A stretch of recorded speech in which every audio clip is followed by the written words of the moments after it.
वही वाला चार्ज आएगा जो चार्ज क्या है, एनक्लोज्ड है सर सरफेस। बाकी वालों की वजह से फ्लक्स होएगा वो जीरो हो जाएगा, सिर्फ इसी की वजह से फ्लक्स आएगा। तो total flux passing through any surface, ये बता दिया किसने, गोस। किसने बता दिया? गोस क्या बोले कि किसी सरफेस पे जो फ्लक्स निकालना है, flux through a close surface is always charge enclosed by epsilon, is always charge enclosed by epsilon. तो इससे देखो अब इससे क्या फायदा हुआ सर, अब इससे हम इलेक्ट्रिक फील्ड निकाल सकते हैं। कैसे सर? फ्लक्स की वैल्यू क्या होती है, ई डॉट एरिया की वैल्यू पुट करके, क्यू की वैल्यू पुट करके, एप्सिलॉन नॉट की वैल्यू पुट करके क्या इलेक्ट्रिक फील्ड नहीं आ सकती? यस सर आ सकती है। और लाजिब बात देखो, वाजिब बात क्या आएगी, आसान बात क्या होगी, देखो ध्यान से देखो, Q1 Q2 Q3 Q4 Q5 Q6, सही बात है ये बिल्कुल, कि जो इलेक्ट्रिक फील्ड आएगा ना, ये फ्लक्स जो था ई डॉट है, ये इलेक्ट्रिक फील्ड कौन सा था, टोटल इलेक्ट्रिक फील्ड। क्या टोटल इलेक्ट्रिक फील्ड? हमने इलेक्ट्रिक फील्ड तो निकाल लिया टोटल इन सब की वजह से, लेकिन हमें यूज कौन सा किया, चार्ज सिर्फ Q1 सर, Q1 वाला। तो एक इलेक्ट्रिक फील्ड तो Q1 Q2 Q इन सब की वजह से नेट इलेक्ट्रिक फील्ड तो आ गया, बट जो चार्ज यूज किया सिर्फ कौन सा यूज किया, इनसाइड वाला तो हमारी कैलकुलेशन देखो, अगर मैं वैसे इलेक्ट्रिक फील्ड निकालूं इन सब की वजह से, तो पहले मेरे को Q1 की वजह से निकालना पड़ेगा, फिर Q2 की वजह से, फिर Q3, फिर Q4 Q5 Q6, फिर सबका वेक्टर सम करना पड़ेगा। कितना आसान हो गया, आप सीधा Q अपॉन एप्सिलॉन नॉट के इक्वल रखो, इलेक्ट्रिक फील्ड आ जाएगा। दिख रहा है कितनी कैलकुलेशन हमारी आसान हो रही है? Yes sir, yes sir. तो गोस क्या बोले कि total flux through a close surface is always Q upon epsilon not, लेकिन वो Q कैसा होना चाहिए, सरफेस के अंदर होना चाहिए, सरफेस क्लोज करेगा। तो इसी को ये पढ़ेंगे, देखो ध्यान से, दिख रहा है क्या? अब मैं इसको थोड़ा सा साफ कर दूं, ये सब आ जाएगा। तो देख रहे फ्लक्स की वैल्यू क्या है, ई डॉट। अच्छा, अब मैंने वही अगर एक सरफेस लिया था, इसी सरफेस के लिए, स्मॉल सरफेस के लिए मान के चलूं, फ्लक्स वैसे तो ई डी एस होता है, ई एस होता है, ई डॉट एस, लेकिन स्मॉल सरफेस के लिए तो सरफेस डी एस हो जाएगा और फ्लक्स डी फाई हो जाएगा। टोटल फ्लक्स निकालने के लिए दोनों जगह क्या करूंगा, इंटीग्रेशन। इसका इंटीग्रेशन करूंगा तो फाइव, इसका कर दिया ई डॉट डी एस, और ये किसके इक्वल आना चाहिए, Q अपॉन एप्सिलॉन नॉट।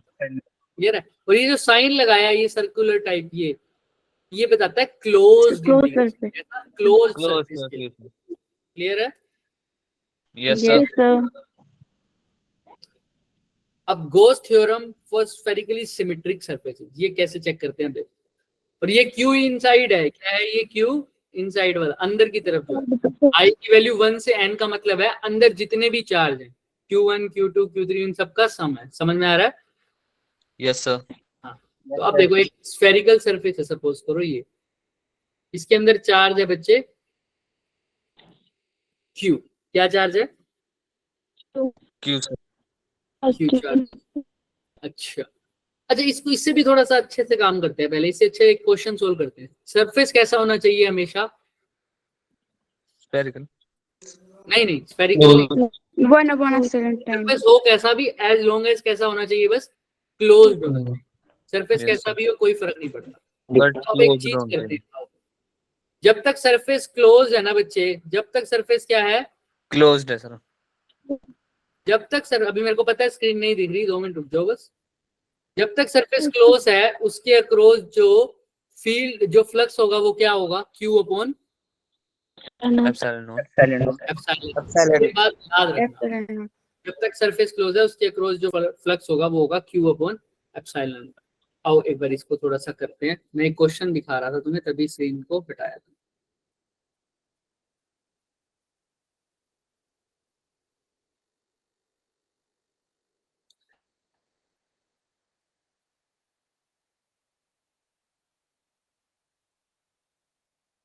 ये दिख रहा है सबको क्वेश्चन?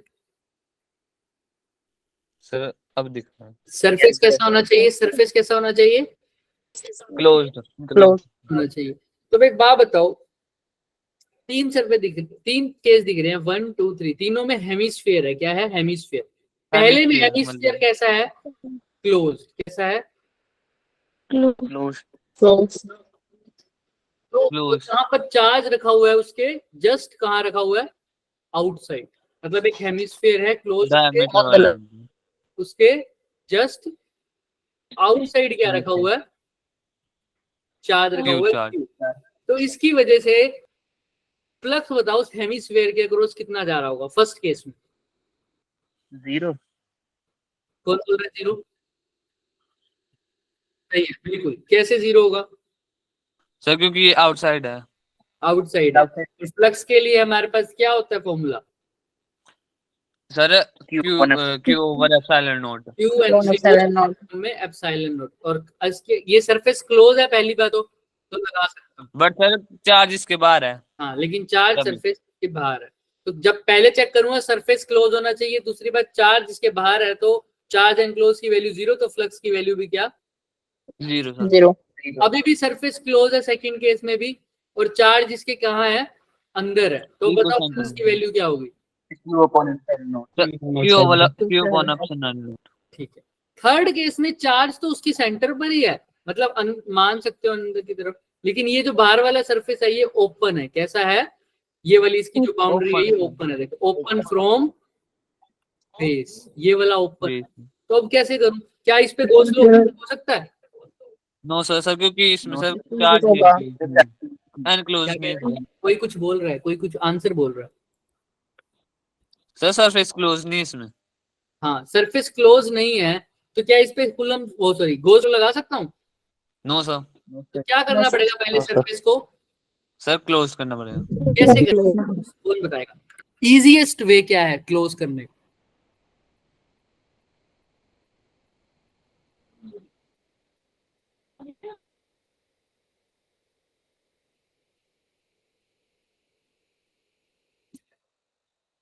इजीएस्ट वे सर नहीं पता। देखो, सिमिट्री क्या कहती है सर, इसको क्लोज करना है ना, तो देखो क्या कहता हूँ, ये बिल्कुल इसके सेंटर पे है, चार्ज कहाँ है इसके, बिल्कुल सेंटर सेंटर पे पर है। तो मैं क्या कर रहा हूँ, ये भी सेंटर पे था एक्चुअल में। अब देखो क्लोज करने के लिए मैं ऐसा ही एक हेमिस्फीयर इसके नीचे भी लगा दूं क्या, सेम? यस सर सर मैं अभी यही अब ये सोच क्या हो गया, सर पूरा सर्कल बन गया। क्लोज्ड हेमिस्फीयर का पूरा स्फीयर बन गया, पूरा क्लियर बन गया। स्फीयर बन गया, Sphere क्लोज बन गया। सरफेस बन गया। अब इसके अक्रॉस जो फ्लक्स होगा वो क्या होगा, Q upon, epsilon naught but हमें तो सिर्फ किसके लिए निकालना था, हाफ सरफेस के लिए ना, हेमिस्फीयर के लिए हाफ के लिए। तो क्या करना पड़ेगा, इसको 2 से मल्टीप्लाई करना पड़ेगा, डिवाइड करना पड़ेगा सर। तो आंसर क्या आ जाएगा फ्लक्स का इस केस में, phi is equal to Q upon 2 epsilon naught 2 epsilon. Clear है क्या? Yes, sir. बताओ मेरे को, किसी को कोई भी डाउट? हाँ बोलो, कोई कुछ पूछ रहे? तो हमने पहले सबसे पहले क्या कंडीशन है, सरफेस कैसा होना चाहिए, एनक्लोज। क्लोज्ड सरफेस होना चाहिए। कैसा होना चाहिए, क्लोज Closed. होना चाहिए, और चार्ज उसके अंदर होना चाहिए। अगर चार्ज नहीं है तो फ्लक्स भी क्या है, 0 सर। क्लियर है सबको? Yes, sir. Yes sir.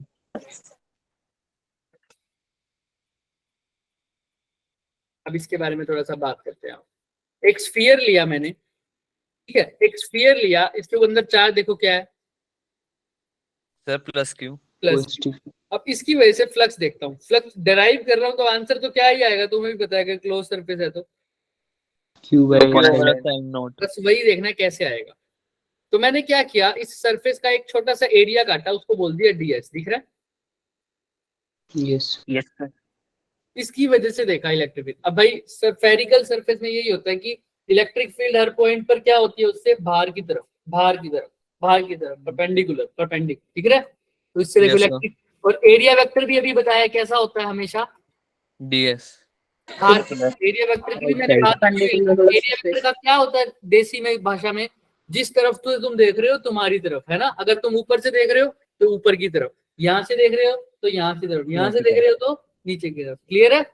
जिस तरफ Yes, तुम sir. देख रहे हो उस तरफ होता है। याद है ना, मैंने बताया था एरिया वेक्टर की Yes, sir. डायरेक्शन Yes, कैसे होता है? sir. Yes, yes sir. Sir. किसी को याद नहीं है तो प्लीज रेज योर हैंड, हम बता देंगे दोबारा भी। क्लियर है सबको? सर एक बार बताए दो। एरिया वेक्टर की डायरेक्शन क्या होती है, हमेशा परपेंडिकुलर होती है सरफेस से। और जिस तरफ से तुम देख रहे हो उसी तरफ। अगर मैं इस पार्ट का एरिया वेक्टर देख रहा हूँ, इसका एरिया वेक्टर देख रहा हूँ, इधर खड़ा हूँ, इधर से देख रहा हूँ, तो मेरी तरफ, इधर की तरफ, ये अगर तुम देख रहे हो तो तुम्हारी तरफ दिख रहा है, परपेंडिकुलर। अगर मैं ऊपर Yes. से देख रहा हूँ तो ऊपर की तरफ, इधर से देख रहा हूँ तो इधर की तरफ, नीचे से देख रहा हूँ तो नीचे की तरफ दिख रहा है, हमेशा परपेंडिकुलर टू द सरफेस, और जहां से तुम देख रहे हो तुम्हारी तरफ। समझ में आ रहा है? Yes, sir. Yes, sir. इसमें देखो एरिया वेक्टर बाहर की तरफ है, बाहर से देख रहा है परपेंडिकुलर। इलेक्ट्रिक फील्ड भी सरफेस के परपेंडिकुलर होती है, तो बताओ एरिया वेक्टर और इलेक्ट्रिक फील्ड में एंगल कितना बन रहा है? 0 0 डिग्री। 0 डिग्री। तो अब इसमें फ्लक्स की वैल्यू फॉर्मूला लगाते हैं एक बार। आओ, फ्लक्स के लिए क्या फॉर्मूला होगा? D phi is equal to E dot ds ds। भाई मैंने इस क्वेश्चन में करना क्या है? फ्लक्स ही तो निकालना है और उसकी वैल्यू आनी चाहिए क्यू अपॉन। Epsilon naught. तो सर वही कर रहा हूं मैं। ई डॉट डी एस, इसको खोलते हैं sir. D phi E dot D S का मतलब ई डी एस कोस और थीटा, 0 और थीटा की जगह क्या आएगा यहाँ पर? Very good, 0 degree. 0 degree. Cos zero. Cos zero कितना होता है? 1 1 तो कोस जीरो 1, तो E D phi is equal to E D. Clear है क्या? yes ठीक है, तो डी फाई आ गया ई डी एस। अब अगर इस टोटल फ्लक्स निकालना है तो दोनों साइड क्या करना पड़ेगा? इंटीग्रेशन करना पड़ेगा। डी फाई को ऐड करके आएगा तो फाई, ई कांस्टेंट क्वांटिटी है तो बाहर आ जाएगा। डीएस, डीएस का इंटीग्रेशन क्लोज्ड सरफेस में, मतलब ऐसे ऐसे बहुत सारे छोटे छोटे एरिया काटूंगा तो पूरा किसका एरिया बन जाएगा? 4 स्फीयर का। तो स्फीयर का एरिया कितना होता है? 4 pi r square 4 pi R square. तो डीएस का इंटीग्रेशन हो जाएगा 4 पाई आर स्क्वायर। तो फाई की वैल्यू क्या आ गई बच्चों? E into 4 pi pi r r square. E की वैल्यू क्या होती है एक पॉइंट चार्ज के लिए? कौन बताएगा? 1/4 pi Sir, epsilon 1.4 pi upon r square. Pi epsilon naught Q upon Q upon r square. R square multiply by 4 pi R square. तो है 4 पाई आर स्क्वायर से 4 पाई आर स्क्वायर कट गया, तो phi की value क्या आ गई? Q upon epsilon. Q upon आ गया क्या? epsilon. वही फ्लक्स की वैल्यू जो आनी चाहिए थी। Yes, Yes. sir. Yes, देखो, किसी को कोई भी डाउट है तो मेरे से पूछो। यहाँ तक किसी को कोई डाउट है तो प्लीज पूछो, वरना थम्स अप करो।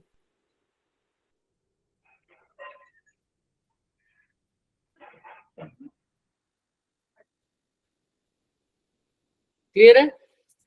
yes sir Yes, sir. तो क्यू अपॉन एप्सिलॉन नॉट हो गया, तो फाई की वैल्यू आ गई। अब इसी चीज को ये बताएंगे, कैसे बताएंगे देख लो, सेम तरीका होगा बिल्कुल। दिख रहा है क्या लास्ट में आंसर क्या आ रहा है? Yes, sir. Q upon, Epsilon naught. इन्होंने इस चीज को यूनिट वेक्टर से डिफाइन कर दिया, हमने सीधा ही कोस थीटा को 0 लिख दिया। इन्होंने क्या किया? इलेक्ट्रिक फील्ड की डायरेक्शन बता दी आर कैप में, डीएस का डायरेक्शन बता दिया यूनिट वेक्टर एन कैप से। तो वही इन दोनों को क्रॉस प्रोडक्ट कर, डॉट प्रोडक्ट करके फिर से कोस कितना है? देखो थीटा की वैल्यू 0 डिग्री। 0, वही किया इन्होंने भी। इस तरीके से कर सकते हो, लेकिन हमारे वाला तरीका थोड़ा आसान है, उससे भी कर सकते हो। क्लियर है Yes, क्या? sir. Yes, sir. Yes, sir.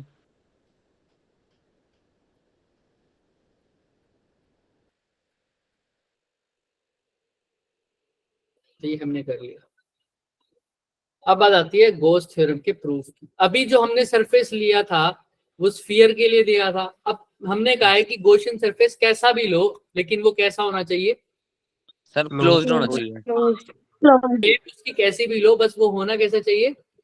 Closed, Closed. sir. Clear है? क्लोज्ड सरफेस होना चाहिए। तो अब देखते हैं कि किसी भी क्लोज्ड सरफेस के लिए आंसर क्या आएगा तुम्हारे पास? Q upon. Epsilon. Epsilon naught. तो अब तुम्हें किसी को सॉलिड एंगल का कंसेप्ट पता है तो पहले मेरे को वो बताओ, सॉलिड एंगल क्या होता है?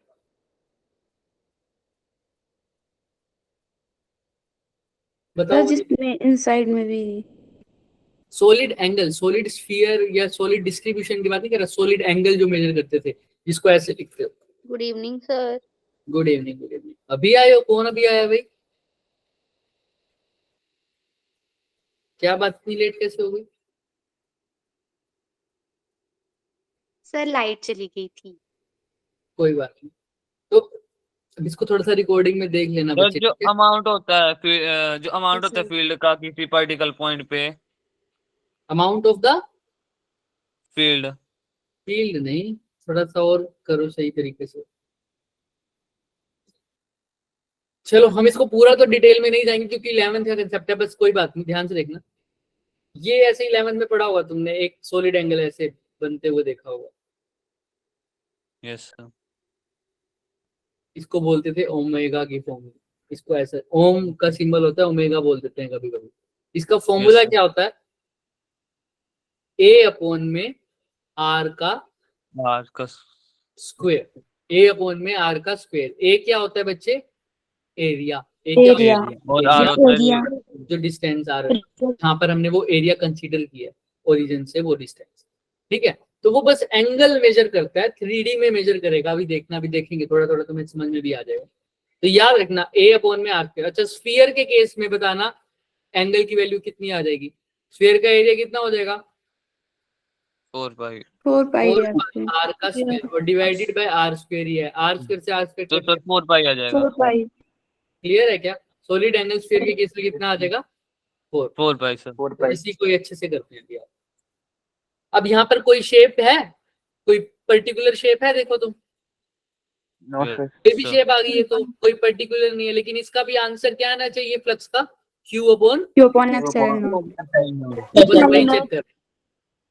तो यहाँ पे एक सरफेस काटा मैंने इसका एक छोटा सा, इसकी वजह से देखूंगा फ्लक्स पहले, तो इसकी वजह से स्मॉल फ्लक्स होगा। इलेक्ट्रिक फील्ड इसका भी बाहर की तरफ है, लेकिन एरिया क्या है इस केस में? परपेंडिकुलर टू द सरफेस, तो ये इस तरीके से होगा। ठीक है? Yes sir. Yes, sir. अब क्या इलेक्ट्रिक फील्ड और एरिया वेक्टर आपस में पैरेलल है? बताओ, No sir। क्या परपेंडिकुलर भी है? नहीं है। No, sir. तो इनके बीच No, में sir. कुछ एंगल बन रहा है, तो उस एंगल को मैं बोल देता हूँ थीटा। ठीक है। तो थीटा बोल दिया। अब देखते हैं फिर वही D phi is equal to क्या होगा? अभी भी देखो यहाँ पर, इसको मैं और तरीके से कराऊंगा। D phi is equal to क्या होता है? ईडीएस और कॉस। ds। इंटीग्रेट कर देंगे दोनों साइड। डी फाई का इंटीग्रेशन फाई हो जाएगा। ई डॉट डी एस क्या करूंगा? E D S cos theta। cos theta का इंटीग्रेशन। ठीक है, अब इलेक्ट्रिक फील्ड वही, इलेक्ट्रिक फील्ड की वैल्यू तो तुमने पढ़ी हुई है, 1/4 pi 4 pi epsilon naught। R Q square. upon। साथ में क्या आ जाएगा? ds cos theta. अच्छा, Yes, sir. अब क्या करोगे सर? ये इसको अंदर लिख रहा हूं मैं, अभी देखना इसको थोड़ा सा क्यों कर रहा हूं ऐसा बताऊंगा। 1/4 पाई एप्सिलॉन नॉट, क्यू भी आता है ना, क्यू अपॉन में R Yes sir। ds cos theta. ds cos theta क्या हो गया sir? ds cos theta area. देखो ना, Yes, sir. ये Yes, ds sir। है, इसके दो कंपोनेंट हो गए ना, एक तो ये पैरेलल वाला और एक परपेंडिकुलर वाला। पैरेलल वाला क्या हो जाएगा? ds cos cos theta। Cos perpendicular वाला। Yes sir। मैं सिर्फ ds cos थीटा को ही da बोलूंगा। क्यों? क्योंकि इसकी ds sin थीटा की वजह से फ्लक्स नहीं आएगा। क्यों सर? क्योंकि ये कौन सा कंपोनेंट है एरिया वेक्टर इस केस में? परपेंडिकुलर वाला। Perpendicular। परपेंडिकुलर वाला कंपोनेंट है। कैसा कंपोनेंट है सर? Perpendicular।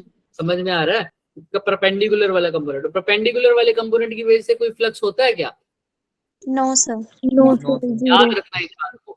सेम वही बात भाई, खुद देख लो। E D S cos theta में थीटा 90 पुट करो, आंसर क्या है? 0 degree। इसकी वैल्यू 0 आ जाएगी। इसमें डी एस कोस थीटा ही यहाँ पर क्या है? एरिया। क्या है? एरिया। तो अगर मैं डी एस कोस थीटा, यानी अगर एस कोस थीटा होता तो उसको सीधा एरिया लिख देता। यहाँ पे D S cos theta small है, तो यहाँ पर भी स्मॉल एरिया लिख दूं क्या? D A. Yes, sir. और नीचे Yes, sir. क्या है? आर का स्क्वायर, Square। जिसका इंटीग्रेशन है। अब D A by R square क्या बन रहा है sir? A upon R square क्या होता है? अभी पढ़ा है, solid angle. Solid angle। D A upon में आर स्क्वायर क्या हो जाएगा? Small solid angle. Clear? Yes sir। तो इसको ऐसे लिख सकते हैं क्या फ्लक्स को? 1/4 पाई एप्सिलॉन नॉट क्यू अपॉन, यहाँ पे इसकी जगह क्या लिख दूं अब सीधा? D।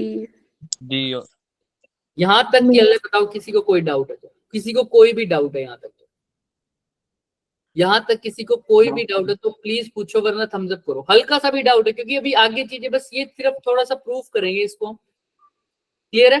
चलो, Yes sir। अब ध्यान से देखना, अब ये इसका इंटीग्रेशन करेंगे तो क्या आएगा सर, वो देखना है हमें। देखो अब यहाँ पर थोड़ा सा तुम्हें समझना पड़ेगा, ये जो सरफेस है ना, ये डी ये कौन से एंगल 3 डायमेंशन में होगा, तो इस सरफेस को मैं हर जगह से फैलाऊं, अगर यहाँ पर भी एंगल देखूं, यहाँ से भी फैलाऊं, यहाँ पर भी फैलाऊं, यहाँ पर भी फैलाऊं, तो पूरी बाउंड्री देखूंगा तो ये कैसी बन जाएगी, एक लगभग लगभग एक स्फीयर बन जाएगा। कैसे बन जाएगा, एक sphere, स्फीयर। तो उस पूरे स्फीयर के लिए टोटल सॉलिड एंगल निकालूंगा, तो सॉलिड एंगल स्फीयर के लिए कितना होता है, अभी अभी निकाल के आए हैं 4 pi, 4 पाई 4 पाई। तो 4 पाई लिख दिया इस इंटीग्रेशन की जगह, तो 4 पाई से 4 पाई कट गया, तो फाई की वैल्यू क्या आ गई, Q over Q epsilon over naught। तो हमने तो एक कोई और बॉडी कंसीडर करी थी, लेकिन उसके भी किसी पर्टिकुलर सरफेस से देखा हमने, टोटल फ्लक्स क्या आया, Q upon E naught. Q over epsilon naught। Clear है क्या सबको, Yes sir। Yes, sir. Total flux क्या आया उसके लिए भी क्यू। तो सर अब इस वाली डेरिवेशन को इतना इंपॉर्टेंस नहीं है, लेकिन तुम्हें पता ये चला इससे कि कोई भी शेप ले लो, as long as surface close है, टोटल फ्लक्स क्या आएगा, Q upon epsilon naught sir। E naught. Clear है, एज लॉन्ग एज सरफेस, लेकिन कैसा होना चाहिए, Closed होना चाहिए सर। तो यहाँ तक क्लियर है। अब इसी को पॉइंट वाइज देख लो, अच्छे से समझ में आ जाएगा। वही सब कुछ किया, क्यू की वैल्यू पुट करी, पी फाई को इंटीग्रेट किया, ds upon cos theta, ds cos theta upon R square को क्या लिख दिया, डी ओमेगा, दिख रहा है सॉलिड एंगल। Yes sir। अब इसको जब इंटीग्रेट sir। करूंगा तो क्या आएगा आंसर, क्लोज्ड में, बताओ, इसको इंटीग्रेट करूंगा क्लोज में तो क्या आंसर आना चाहिए, क्या बनेगा ये पूरा एंगल, क्या बनेगा, सही 4 बोल पाई। रहे हो? 4 pi. तो देखो 4 pi. है ना, Yes, sir. तो 4 पाई से 4 पाई कट गया तो क्या बचेगा, Q upon. Q over epsilon epsilon. naught। Clear है सबको, Yes Yes, sir। sir. अभी हमें समझ में आ गया सरफेस के बारे में, थोड़ा थोड़ा गॉसियन सरफेस के बारे में। अब कूलम लॉ डिराइव करेंगे, जो कि तुम अभी तक कर चुके हो, अगर तुम्हें पता लग जाएगा तो 2 मिनट रुको, अभी तुम खुद ही करोगे डिराइव। देखो एक क्लोज सरफेस लिया, वही अब कूलम लॉ के Yes, लिए sir। क्या होता था, एक पॉइंट चार्ज ना, एक पॉइंट Yes sir। चार्ज, एक पॉइंट चार्ज होता है इसमें। एक Yes, sir. पॉइंट चार्ज लिया, इसकी वजह से फ्लक्स निकालना है। फ्लक्स के लिए तो अगर गॉस लॉ लगाना है सर, तो सरफेस होना चाहिए कैसा, क्लोज, Spherical. क्लोज होना चाहिए। कोई भी ले सकता हूँ, लेकिन मैं यहाँ पर लूंगा, सरफेस चूज करने का एक तरीका होता है। सरफेस ऐसा चूज करो कि उसके हर पॉइंट पर सरफेस के, मतलब अगर एक ये सरफेस ले रहा हूं मैं, उसके हर एक पॉइंट पर, उस पर्टिकुलर पर फिक्स वैल्यू क्या है इलेक्ट्रिक फील्ड की, फिक्स Same. या सेम मान लो, या फिक्स बोलो तो ज्यादा अच्छा है। एक पर्टिकुलर लोकेशन पर कह रहा हूं मैं, एक पर्टिकुलर लोकेशन। देखो कैसे भाई, पॉइंट चार्ज की वजह से इलेक्ट्रिक फील्ड कैसे डिपेंड करता है, तुम्हें पता है, आर डिस्टेंस पर ही डिपेंड करता है सिर्फ। Yes, sir. अगर इस डिस्टेंस पे इलेक्ट्रिक फील्ड की वैल्यू E है, तो इस डिस्टेंस पर भी क्या होगी, E। Same होगी. इस डिस्टेंस पर भी सेम, इस डिस्टेंस पर भी सेम, तो इस डिस्टेंस पर भी सेम। तो ये तो डिस्टेंस spherical bन गए. बन रही है, इन सबको ज्वाइन कर दो, एक स्फीयर नहीं बन जाएगा। Yes, Yes, sir. पीछे की तरफ भी देखोगे, पीछे भी सर्कल नहीं है ये, पीछे की तरफ भी देखोगे तो स्फीयर बनेगा। क्या बनेगा, एक Sphere. 3D एक स्फीयर बनेगा। तो पॉइंट चार्ज के लिए एक सरफेस लेते हैं अगर हम, तो वो कैसा सरफेस होगा, गॉसियन सरफेस, स्फेरिकल। कैसा होगा, Spherical. Spherical. तो एक स्फेरिकल सरफेस है सर। इसकी वजह से मेरे को फील्ड देखना है किसी आर पॉइंट पर, या फोर्स देखनी है। फोर्स कब देखूंगा, तो यहाँ पर क्या रखना पड़ेगा, एक Charge. अब ये तो बात की बात है, फील्ड निकाल दूंगा, उसको क्यू नोट से मल्टीप्लाई कर दूंगा तो फोर्स आ जाएगी। यही करते आए हैं ना हम, Yes, sir. इसकी वजह से पहले गोस थ्योरम से करना है। लेकिन ये तो गोस थ्योरम में तो सबसे पहले क्या निकालना पड़ेगा, फ्लक्स। तो Flux. सर वही डी अब मैं निकलवा चुका हूं, तो मेरे को सीधा पता है फ्लक्स की वैल्यू इस केस में क्या आएगी, Q upon, Over epsilon naught। तो सीधा लिख देता हूं क्यू अपॉन एप्सिलॉन नॉट। लेकिन फ्लक्स की वैल्यू आएगी क्यू अपॉन एप्सिलॉन नॉट के इक्वल, लेकिन फ्लक्स निकालते तो हैं अपने एंड से, कितना होता है, ई डॉट DS. डी। अगर छोटा सा एरिया लूं तो डीएस ले लूंगा, और फिर अगर इन बड़ा दोनों सा के तो बीच में एंगल कितना हो जाएगा, 180. DS cos। बताओ कितना ले लिया था, 0 degree. Sir, 0. जीरो। डीएस कोस Cos थीटा 0 लिखूंगा, हो जाएगा. कोस 0 1 हो जाएगा, तो सिर्फ ईडीएस लिख सकता हूँ। Yes. Right? Yes, sir. अब दोनों जगह क्या कर दूंगा, इंटीग्रेशन। Integration. Integration। वैसे तो ये इंटीग्रेशन करने के बाद ही लिखते हैं, ऐसे याद रखिए, ठीक है। तो E dot E D S is equal to Q upon epsilon naught, क्योंकि इंटीग्रेशन हमने पहले कर दिया ना, ये Yes, sir. यानी डी फाई का इंटीग्रेट करने के बाद क्यू अपॉन एप्सिलॉन नॉट है, और डी फाई की वैल्यू पुट करिए ई डॉट डी एस। देख लो अच्छे से, देख लो, ये पिछले में किया था हमने अभी अभी, Yes, sir. बस वही किया Yes, था। sir. तो देखो ई की जगह, अब ई की जगह हमने पहले वैल्यू पुट कर दी थी, लेकिन अब निकालना है तो ई की जगह वैल्यू पुट, नहीं नहीं करेंगे। करेंगे सर। डीएस की वैल्यू क्लोज इंटीग्रेशन के लिए क्या हो जाएगी? 4 pi r square. 4 पाई बोलो बोलो, 4 pi r square. 4 pi r square. तो कितना आ जाएगा? 4 pi are R square. square. अगर इसकी रेडियस आर है तो ये किसके इक्वल आ जाएगा? Q upon epsilon. Epsilon. Field की वैल्यू देखो क्या आ रही है, Q upon 4 pi epsilon naught R का, यही नहीं है? और Yes, कूलम sir. लॉ में तो यही पढ़ते हैं ना इलेक्ट्रिक फील्ड हम। Yes, sir. sir. फोर्स निकालनी होगी तो किससे मल्टीप्लाई कर दूंगा? Q से. Q naught naught, Not. Q naught. तो 4 pi epsilon naught R square, क्या ये कूलम लॉ नहीं है? Yes, sir है. जो देखिए, Yes, sir. समझ में आ रहा है सबको? Yes Yes, Yes, sir. sir. पिछले वाला ही सब कुछ किया, बस ई की वैल्यू इस बार पुट नहीं। किसी को कोई भी डाउट है तो प्लीज मेरे से पूछो। क्लियर है? Yes, sir. Yes, sir. Clear है. देखो अच्छे से ये कैसे करवाते हैं। बंद कर दो जा फोन है जमा मेरा एक स्फीयर लिया, आ रहा था अरे सर। माइक ऑफ करो बच्चे। सर सूरज है। ताई के रे आई के आई के दिन था देख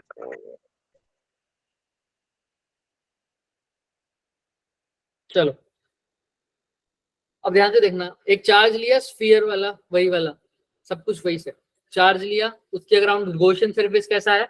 spherical. Yes, yes sir. Sir. Electric field और रेडियो वेक्टर के बीच में एंगल कितना है? देखो इलेक्ट्रिक फील्ड ये रहा, रेडियो वेक्टर येलो से आएगा, देखो कितना एंगल है, दोनों की डायरेक्शन जीरो। Sir 0.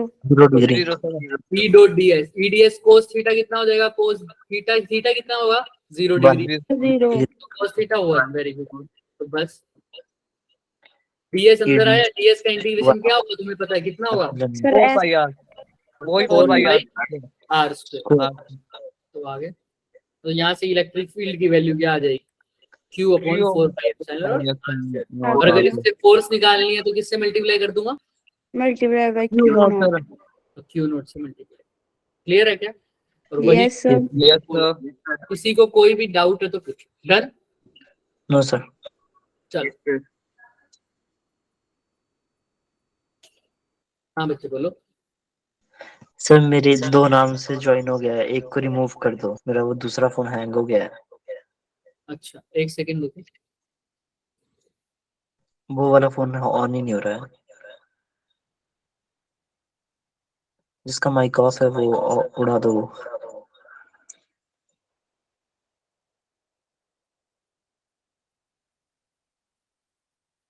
कर दिया बच्चा, ठीक है। सर नहीं तेरी आवाज एको करके आ रही थी। अब देखो ध्यान से, 2 फोन थे मेरे पास।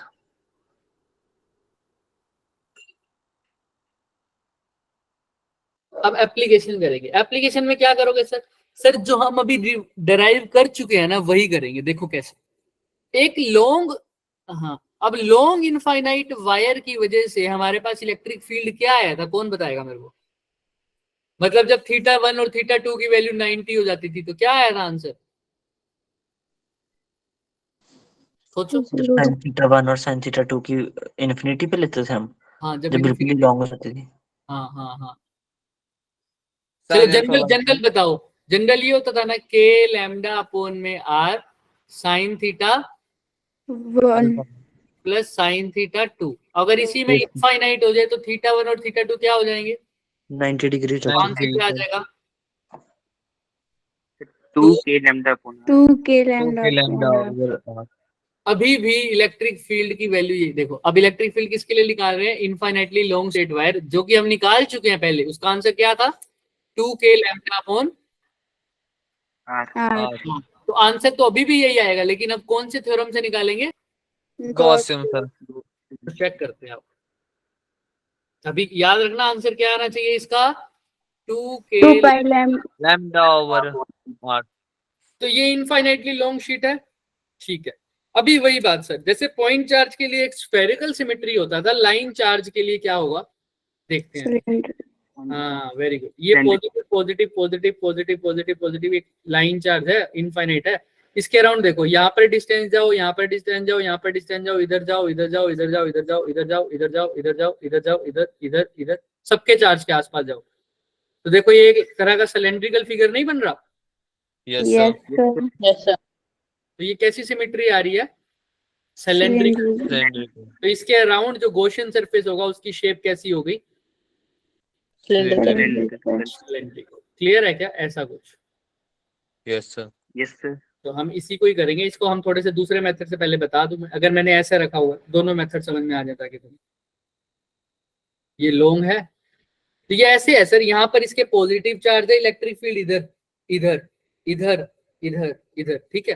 और इसके अराउंड अब मैं गॉसियन सरफेस कैसा ले रहा हूँ, Cylindrical. सिलेंड्रिकल। सिलेंड्रिकल। सिलेंड्रिकल, ठीक है। अब एक बात बताओ, ये ऐसे है, दिख रहा है, ये पॉजिटिव चार्ज है मेरी इस पाम पर और इधर, दिख रहा है। Yes, sir. तो सर अब यहाँ पर पॉजिटिव चार्ज है तो इलेक्ट्रिक फील्ड बाहर की तरफ इधर होगा, कुछ इधर इधर। Yes sir. Yes, sir. तो इलेक्ट्रिक फील्ड की तो डायरेक्शन होगी इधर। अच्छा पहले इसके सरफेस बताते हैं, गॉसियन सरफेस को देखना है, आप किसी को नहीं देख रहा। एक तो ये वाला सरफेस सर्कुलर वाला, एक ये वाला सरफेस, और एक ये तीसरा और एक सरफेस, बार वाला जो और एक ये चौथा सरफेस। यही 4 सरफेस बन रहे हैं ना, Yes, sir. ऊपर नीचे साइड वाला ये वाला, 4 सरफेस यही बन रहे हैं ना। Yes sir. तो सर अब एक बात बताओ, जब ये 4 सरफेस बन रहे हैं तो इन चारों की वजह से सिर्फ क्या निकालना है, फ्लक्स निकाल के उसको किसके इक्वल रख दूं, 2 फ्लक्स के की लैम्डा वैल्यू किसके Q equal, upon Q upon epsilon. Epsilon not sir. बस यही करना है और कुछ नहीं करना। तो देखते हैं एक बार, सबके लिए फॉर्मूला तो वही लगेगा क्या, ई डॉट DS. ए मान लो, है ना, ई ए कोस थीटा, वही वाला है ना, सबके लिए यही Yes, E dot sir. D A मान लो, ऐसे ही वाला सबके लिए वही फॉर्मूला है। और इसको खोलूंगा तो क्या हो जाएगा, E D A cos theta. Cos पहले तो थीटा देख लेते हैं। इस केस में इलेक्ट्रिक फील्ड इधर है, इस केस में एरिया वेक्टर भी इधर होगा क्या, इधर से देखूंगा तो एरिया वेक्टर भी इसका यही होगा ना। यस जिस सर। तरफ से तुम Yes, देखोगे, sir. 0 होगा.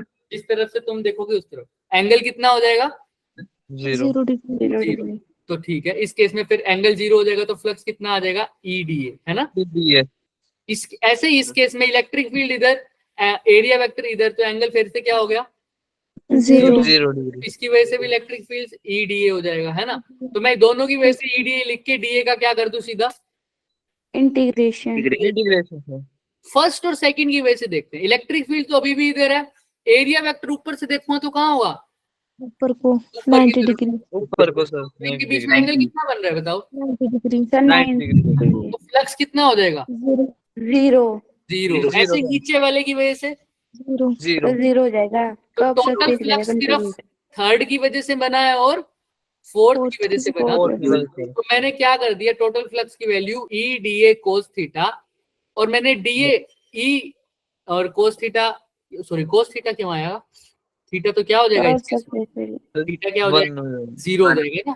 0 0 हो जाएगी, cos की वैल्यू 1 हो जाएगी। टोटल इंटीग्रेट कर दिया मैंने ई डी ए, कौन कौन से सरफेस के लिए, थर्ड और फोर्थ। कोस के लिए. इलेक्ट्रिक फील्ड, क्योंकि मेरे पास ये यूनिफॉर्म है सब कुछ, तो इलेक्ट्रिक फील्ड कांस्टेंट है, क्या है, कांस्टेंट, यानी कांस्टेंट नहीं बोलूंगा, सॉरी यूनिफॉर्म है। इलेक्ट्रिक फील्ड कैसा है, uniform. Uniform. Uniform. Electric field बाहर ले लिया बच्चे, तो देखो अंदर क्या रह गया, डीए। डीए में कौन कौन से सरफेस आ गए, थर्ड और कब सरफेस.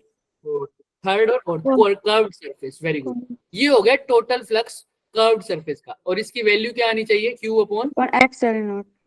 साइन। और बताओ डीए का इंटीग्रेशन क्या होगा, कर्व्ड सरफेस 3 और 4 का एरिया कितना होगा, अगर 2 इसकी पाई लेंथ, 2 पाई RL.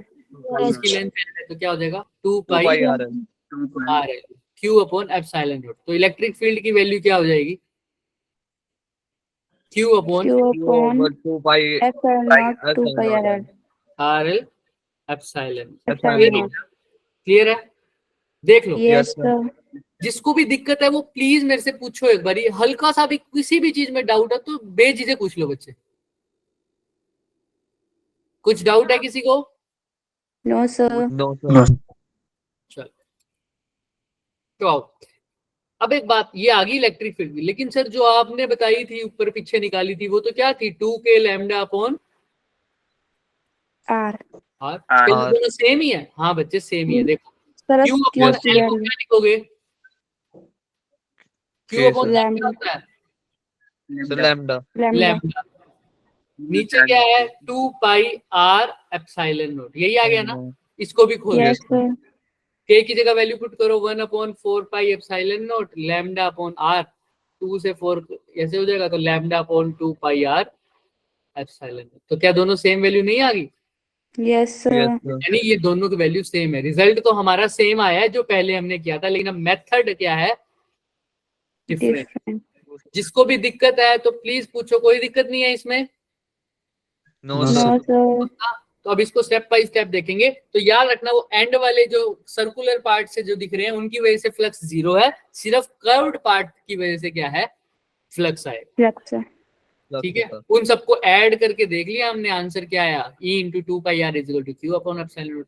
अब इसमें भी ये यही करेगा, चेक करते हैं स्टेप बाय स्टेप देखना। अब सर अब ये सिलेंडर बना दिया इसने, दिख रहा है, Yes, sir. किसी Yes, भी एक sir. पर्टिकुलर पार्ट पे सिलेंडर बना दिया।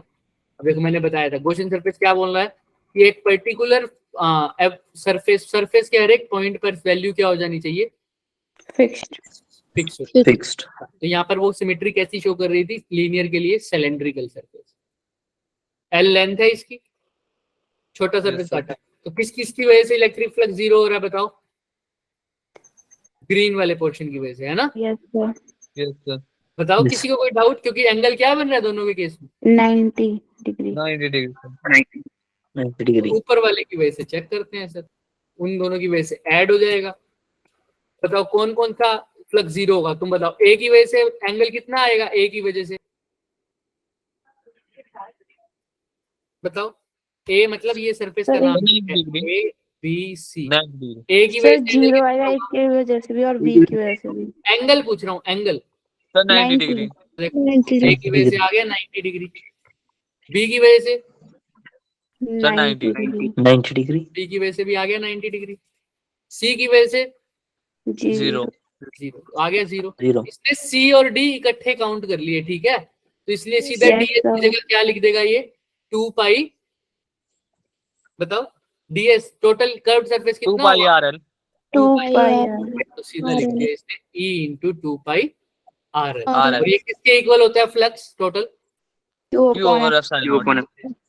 क्यू अपॉन एप्सिलॉन नोट के इक्वल रख दो, आंसर आ जाएगा। तो इसको क्यू अपॉन एप्सिलॉन नोट के इक्वल रख दोगे तो इलेक्ट्रिक फील्ड क्या आ जाएगा, क्यू अपॉन 2 पाई Lambda. R L epsilon note. और अब यही किसके इक्वल हो जाएगा, 2k lambda upon R. Are के। हमने प्रूफ कर दिया था ना, मैंने बताया था कैसे होगा, अभी अभी Yes, sir. अभी ये भी ड्राइव करेगा, ये देखो वही किया इसने। तो आ गया ना लास्ट में, देखो Yes, sir. 1/4 पाई एप्सिलॉन नोट को k लिख दो तो ये क्या आ जाएगा, 2 बट k सर इसने L lambda L over epsilon note लिया है क्या, हाँ तो 1/4 पाई एप्सिलॉन नोट को क्या लिखा है, k, FM. Okay. Yes sir है ना, 1/4 पाई एप्सिलॉन नोट k होता है ना। सर ये जो कंप्यूटर वाले नोट्स है ना, हम्म, ये वाले भेज देना सर. ठीक है बच्चे भेज देंगे, ये वाले भेज देना. भेज देंगे, भेज देंगे। यहाँ तक क्लियर है सबको। Yes, जो sir. बच्चे Yes, पूछ sir. रहे हैं ये कैसे लिखा है, वो ऐसे लिखे बच्चे, E into 2 pi R L पीछे हमारा किसके इक्वल आया, क्यू अपॉन एप्सिलॉन नोट के इक्वल आया ना, देखो Yes, sir. ठीक है। अभी क्यू को ही क्या लिख सकता हूँ, lambda into Lambda into L. L, बस यही लिखा है, क्योंकि charge density is equal to Q upon epsilon naught होती है ना। तो अब यहाँ से देखो एल से एल कट गया, तो बस वही प्रूफ किया हुआ है, दिख रहा है, एल से एल कट गया, Yes, sir. है ना? देख लो किसी को कोई भी डाउट है, हमने जो किया था वही इसने दोबारा बता दिया तुम्हें, क्लियर है सब कुछ, Yes, sir. कुछ मुश्किल नहीं था ना, कुछ भी बताओ मुझे, कुछ मुश्किल था, रिजल्ट तो वही आया है sir. No sir sir easy था अगर साहब किसी को भी मुश्किल भी लग रहा है तो कल वाले लेक्चर में सही हो जाएगा, क्योंकि हमें एक दिन तो लगता ही है नए टॉपिक के लिए, है ना, क्योंकि जैसे कंटिन्यूअस चार्ज डिस्ट्रीब्यूशन था हमने पहले रिंग के लिए पढ़ा था तो थोड़ा सा लगा था मुश्किल, उसके बाद डिस्क के लिए, रिंग के लिए, ड्रॉअर, वायर के लिए हमने अपने आप निकाला। न्यूमेरिकल की उससे ज्यादा समझ आ गया था। हाँ न्यूमेरिकल भी करा, फिर समझ में आ रही है चीजें। Yes, sir. इसके साथ Yes, रहोगे sir. तो धीरे धीरे क्लियर हो जाएगा। अभी न्यूमेरिकल इसके गोस लोगे तो और ज्यादा होंगे, ठीक है, इसके Yes, ज्यादा sir. करेंगे, उसमें तो इतने नहीं थे न्यूमेरिकल। अब ये क्या है, रेडियली आउटवर्ड है, हमने देखी है ना डायरेक्शन उसकी, देखो तुम आउट देखते हैं, बाहर की तरफ आ रही है ना, देखो फील्ड हमेशा, चाहे नीचे से देख लो चाहे ऊपर से देख लो, अपने से दूर जा रही है फील्ड, क्या जा रही है, बाहर की तरफ, दूर से। दूर दूर बाहर की तरफ जा रही है। तो इलेक्ट्रिक फील्ड की डायरेक्शन क्या हो गई, आउटवर्ड, क्योंकि इस वजह से तो फील्ड कैंसिल होगी ना बच्चे, इनकी वजह से तो फ्लक्स ही जीरो है, तो फील्ड की बात ही नहीं हो रही। अभी अभी टोटल जो फील्ड निकाली है वो किसकी वजह से आई है, सिर्फ Curve surface. तो इसकी वजह कर्व से सरफेस। फ्लक्स फील्ड कैसी है, बाहर की तरफ, तो नेट इलेक्ट्रिक फील्ड की वैल्यू क्या है, बाहर की तरफ। क्लियर है। अब ये लास्ट Yes, इंपॉर्टेंट है, independent of the size of Gaussian surface constructed, size पे और शेप पर भी डिपेंड नहीं करता, सिर्फ किस पे डिपेंड कर रहा है, आर। आर क्या है, कौन से डिस्टेंस Distance. पर तुमने माना है, कौन से डिस्टेंस पे। सपोज करो ये एक स्फीयर है, Q से मैं P पॉइंट तक, एक P पॉइंट पर मेरे को निकालनी है इलेक्ट्रिक फील्ड, तो मैं P पॉइंट से टच होता हुआ एक गॉसियन सरफेस बनाऊंगा, ठीक है, ऐसे। Yes, sir. अगर P पॉइंट मेरा, अगर सपोज करो Q मेरा ये है बच्चे, Q चार्ज ये है और P पॉइंट यहाँ है, तो गॉसियन सरफेस ऐसा बनेगा, दिख रहा है। अगर P पॉइंट यहाँ है Yes, sir. तो गॉसियन सरफेस ऐसा बनेगा। अगर P पॉइंट मेरा यहाँ है तो गॉसियन सरफेस इसको टच होता हुआ ऐसा बनेगा। अगर P पॉइंट मेरा यहाँ है तो गॉसियन सरफेस इस P पॉइंट को टच होते हुए ऐसा। क्लियर है क्या। Yes, sir. जहां पर P पॉइंट है वहां पर ही गॉसियन सरफेस बनेगा, उसी को बोलते हैं डिस्टेंस। ये पॉइंट ऑफ कंसीडरेशन से, कहां से निकालना है, पॉइंट ऑफ कंसीडरेशन। जैसे ये P है, पॉइंट ऑफ कंसीडरेशन, तो गॉसियन सरफेस यहाँ से टच होता हुआ जाएगा। क्लियर है। Yes, sir. अभी धीरे धीरे आगे बढ़ेंगे तो और क्लियर होगा। यहाँ तक किसी को कोई डाउट है तो बच्चे पूछो, वरना आज का लेक्चर ओवर है। वैसे किसी को कोई भी डाउट है, अच्छा No, एक चीज sir. बताओ मेरे को, अब शीट के लिए हमने कल किया था डिस्क का स्पेशल केस। शीट के लिए क्या आंसर आया था हमारा, किसी को याद हो तो, जब आर की वैल्यू इनफाइनाइट रखी थी तो, किसी को याद है आर की वैल्यू इनफाइनाइट रखी थी, याद हो किसी को। तो मैंने बताया था जब ये डिस्क बहुत बड़ी हो जाए, रेडियस ना हो उसका, रेडियस इनफाइनाइट हो, सॉरी, सिग्मा अपॉन, किसी को याद नहीं है, Epsilon naught. हाँ, sigma upon 2 Epsilon naught. Epsilon. तो सर इसमें भी वही है, इनफाइनाइटली लॉन्ग शीट है, तो वो डिस्क में जब आर की वैल्यू इन्फिनिटी करी थी तो आंसर वही आएगा। ई की वैल्यू क्या आनी चाहिए, सिग्मा अपॉन 2 epsilon naught. तो चेक करते हैं, करेंगे कल इसको, लेकिन चेक करते हैं क्या वही आंसर है। आओ क्या है, Yes, sir. वही है. सिग्मा वही है। Upon 2 epsilon. लेकिन ये इसका एप्सिलॉन। बस तरीका क्या है निकालने का, अलग. अलग है सर, किसी को तो इसमें कोई, गॉसियन का यूज किया गया है। कोई भी डाउट। No, sir. नो ठीक सर, है, सर आज के लिए इतना ही करेंगे। किसी को कोई डाउट हो तो पूछ लो, वरना जा सकते हो। Good night sir. Good night, good night. समझ में आ रहा है ना सबको जो जो हो रहा है क्लास में। Yes, sir. Yes sir. Yes, sir. Yes, sir. Harry, nice sir. Harry, Good night, sir. Good night. Bye, sir. Nice sir.